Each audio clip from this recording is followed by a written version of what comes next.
ప్రముఖ పుణ్యక్షేత్రం శ్రీకాళహస్తి ఆలయ వేద పండితుడిపై సస్పెన్షన్ వేటు పడింది. సినీ హీరో శ్రీకాంత్ కుటుంబానికి ప్రైవేటుగా నవగ్రహ శాంతి పూజలు నిర్వహించిన వ్యవహారంపై శ్రీకాళహస్తి ఆలయ అర్చకుడిపై ఆలయ అధికారులు చర్యలు తీసుకున్నారు. శ్రీకాళహస్తి పట్టణం సన్నిధి వీధిలోని రాఘవేంద్ర స్వామి మఠంలో ఈ నెల 29న హీరో శ్రీకాంత్ కుటుంబం నవగ్రహ శాంతి పూజలు చేయించుకున్నారు.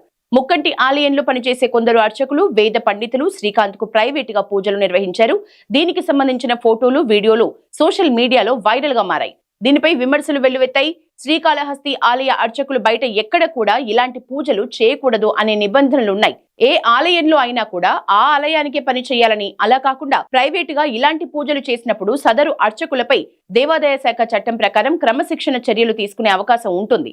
ఈ నేపథ్యంలో శ్రీకాంత్ ఫ్యామిలీకి శ్రీకాళహస్తి అర్చకులు ప్రత్యేకంగా పూజలు చేసిన అంశంపై తీవ్ర స్థాయిలో విమర్శలు వెల్లువెత్తడంతో దేవస్థానం ఈవో బాపిరెడ్డి వెంటనే స్పందించారు. ప్రత్యేక పూజలు చేసిన అర్చకుడికి మెమో ఇచ్చారు. శ్రీకాళహస్తి దేవస్థానం ప్రతిష్ఠ దెబ్బతినే విధంగా ప్రవర్తించినందుకు ఆలయంలో విధులు నిర్వహించిన వేద పండితుల్ని విధుల నుంచి సస్పెండ్ చేస్తూ ఈవో ఉత్తర్వులు జారీ చేశారు.